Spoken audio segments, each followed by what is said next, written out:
விட்டு கூடு ஜீவன் பாயும் போது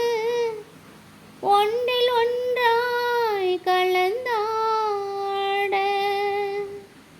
ஊன் கலந்து ஊனும் ஒன்றுபட தியானம் ஆழ்நிலையில் அரங்கேற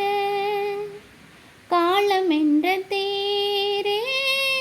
ஆடிடாமல் நில்ல இக்கணத்தை போ